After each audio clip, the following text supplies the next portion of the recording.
आइए अब हम देखते हैं इन्फ्लोरेसेंस या पुष्पक्रम के बारे में।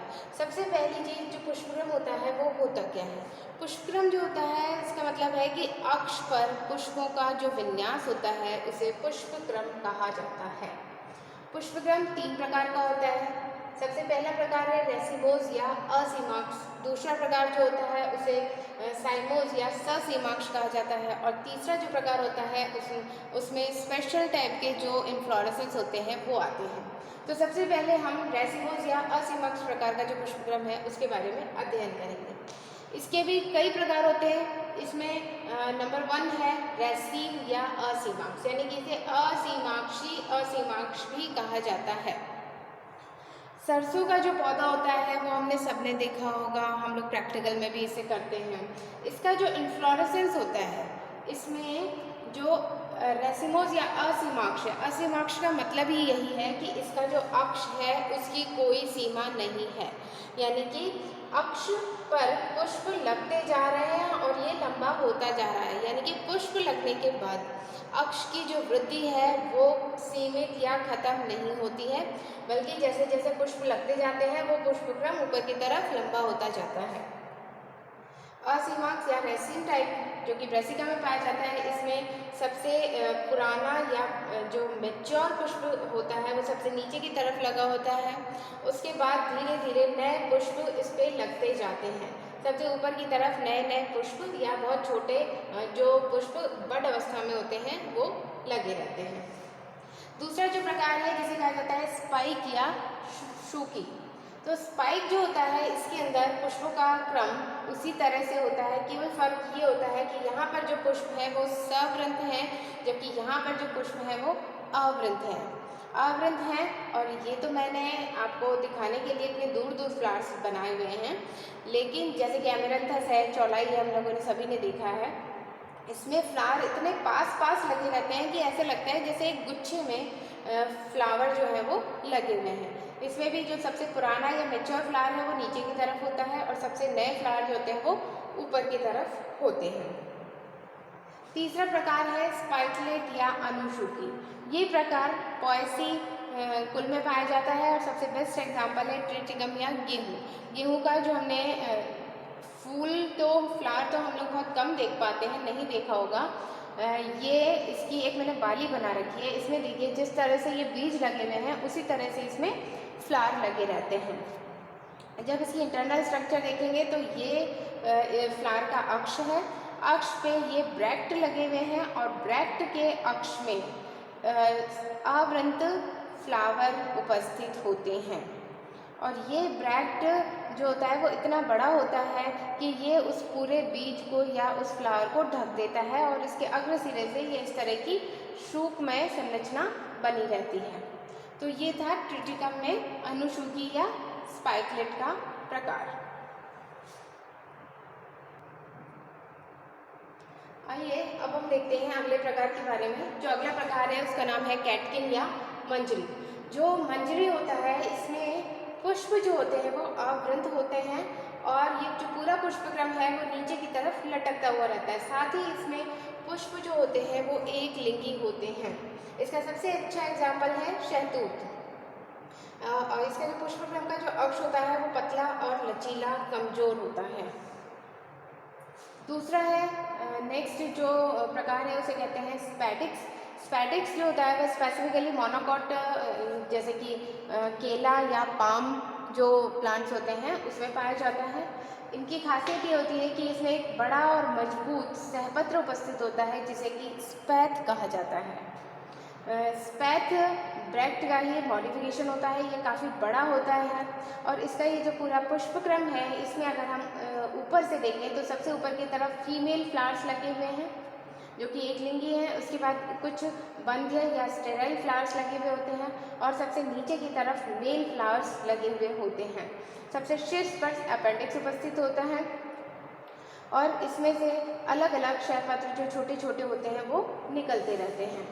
ये प्रकार केले में हम केले का अगर कभी पुष्पक्रम हमने देखा हो तो उसमें आसानी से देखा जा सकता है। अगला जो प्रकार है जिसे कहते हैं कॉरिम या समशिख।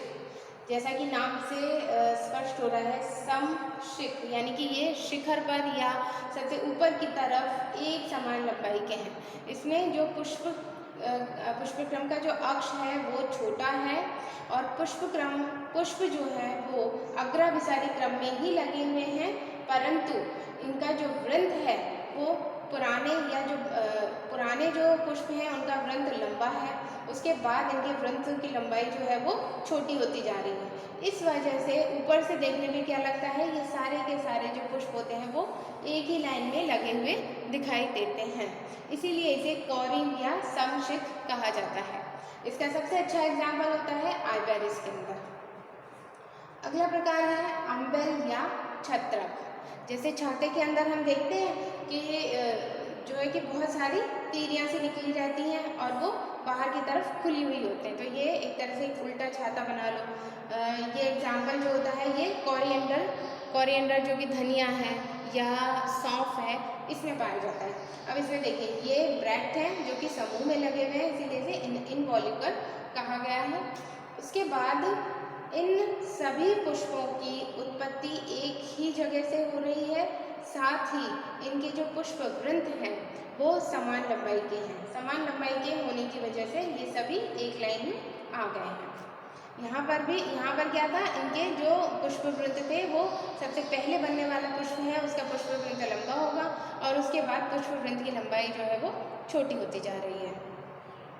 ये तो था एक एग्जाम्पल अम्बेल का।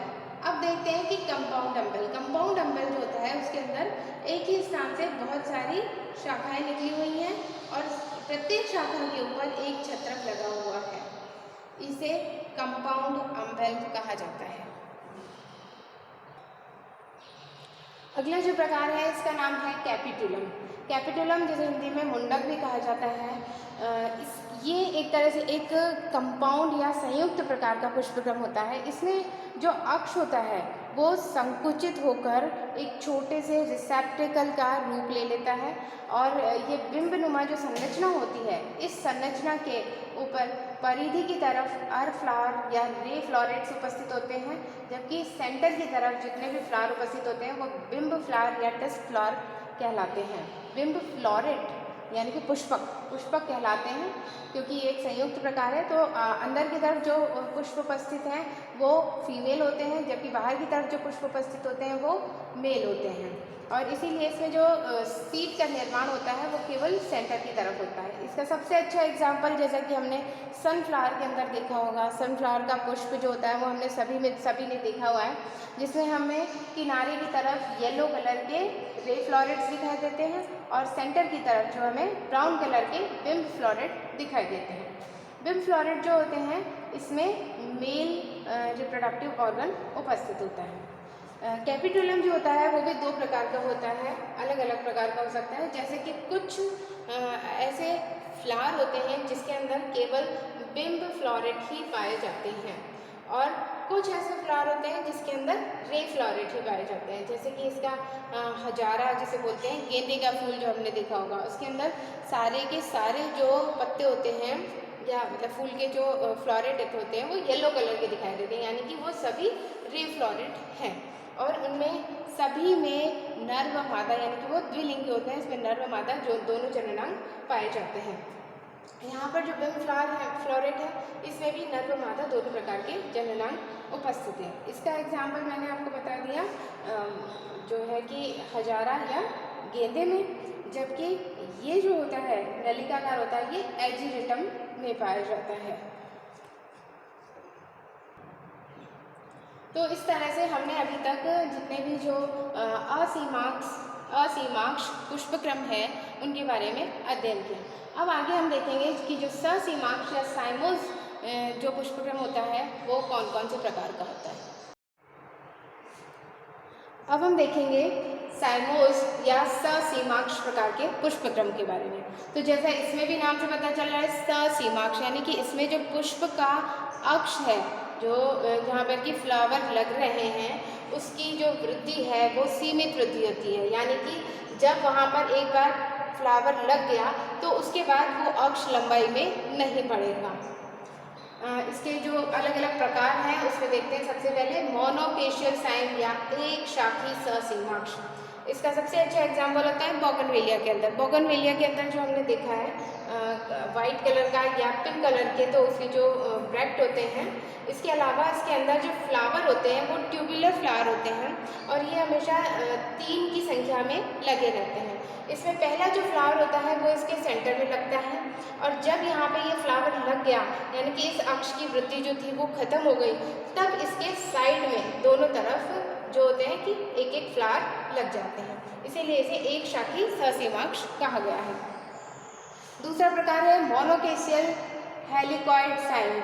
मोनोकेशियल यानी कि एक शाखी, हेलिकॉइड कुंडलित साइन ससीमाक्ष, एक शाखी कुंडलित ससीमाक्ष। इसके अंदर क्या है, देखिए सबसे पहला ये फ्लावर लगा मुख्य अक्ष पे, ये पहला फ्लावर लगा और उसके बाद इस अक्ष की जो वृद्धि थी वो खत्म हो गई। अब दूसरा फ्लावर जो लगेगा वो इस फ्लावर के वृंत के ऊपर लगेगा, ये थोड़ा साइड में, और तीसरा फ्लावर इस सेकंड वाला जो फ्लावर है इसके वृंत के ऊपर लगेगा, चौथा फ्लावर तीसरे फ्लावर के वृंत पे लगेगा। इस तरह से ये अगले फ्लावर के वृंत पर लगते जाते हैं, इसीलिए इसकी जो संरचना होती है वो कुंडलित हो जाती है, इसीलिए इसका नाम कुंडलित ससीमाक्ष दिया गया है।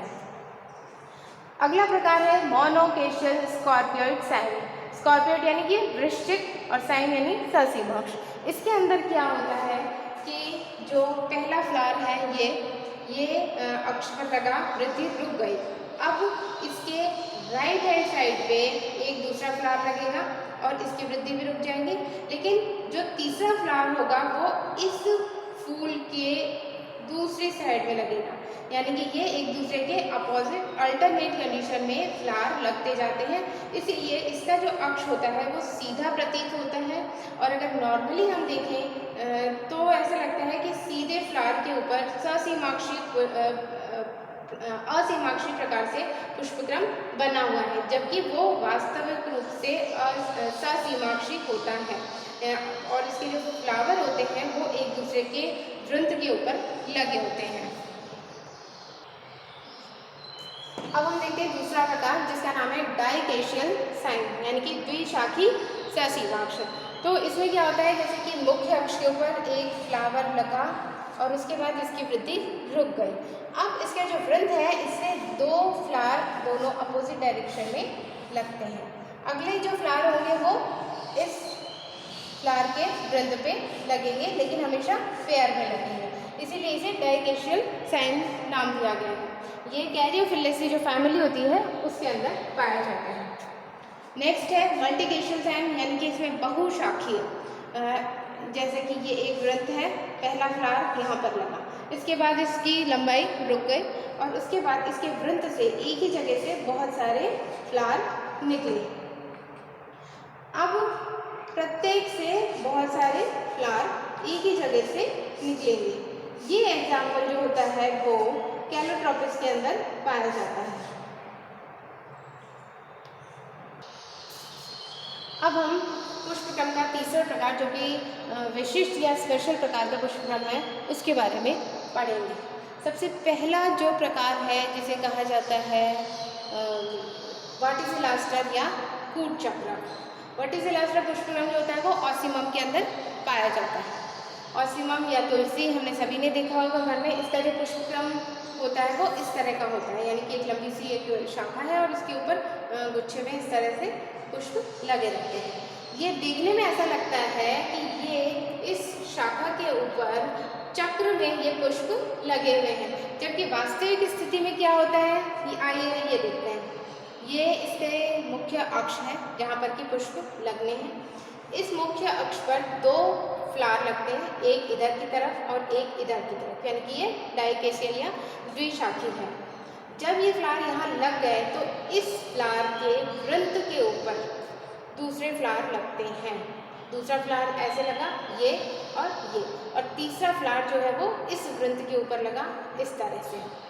तो यहाँ पर ये मैंने ग्रंथ जो है वो इतने बड़े बड़े दिखा रखे हैं, जबकि वास्तविक स्थिति में ये जो फ्लावर है वो आवृंती होते हैं, या फिर अगर ग्रंथ उपस्थित भी हो तो बहुत छोटा होता है, इसीलिए वो दिखाई नहीं देता है। इस वजह से हमें ये सारे जो फ्लावर हैं वो एक ही जगह पर चक्र में लगे हुए दिखाई देते हैं।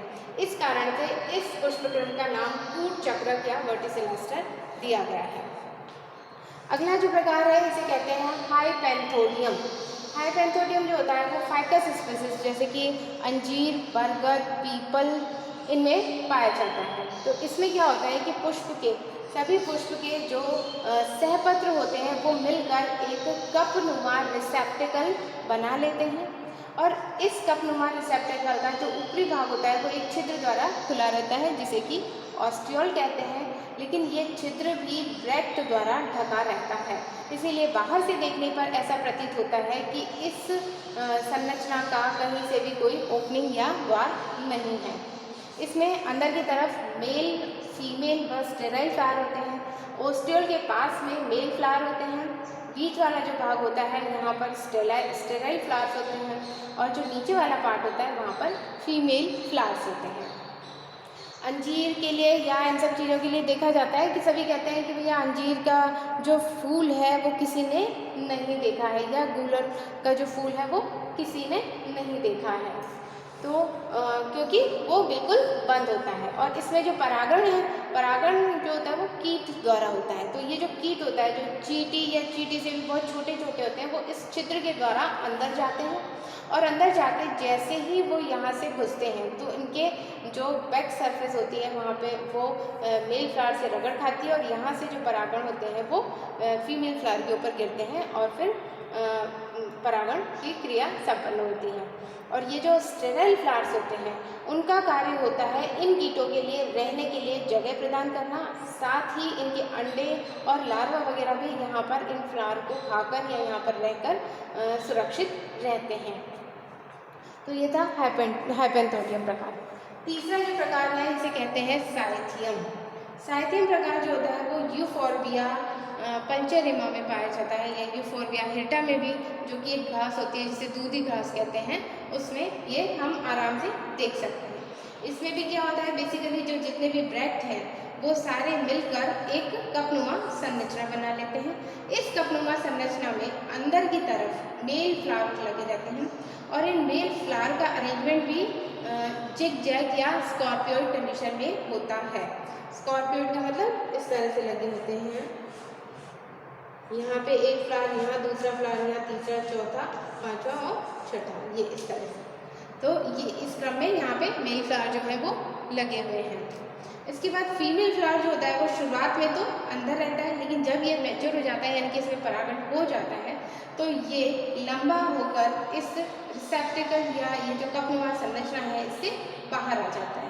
और फीमेल फ्लावर जो होता है वो त्रिअंडकीय होता है, और ये होता है स्पेशल पुष्पक्रम। इस पुष्पक्रम के बाहर की तरफ नेक्टर ग्लैंड या मकरंद ग्रंथियाँ पाई जाती हैं, जिनकी वजह से जो छोटे छोटे कीड़े मकोड़े हैं वो इनकी तरफ आकर्षित होते हैं और इनके परागण में मदद करते हैं।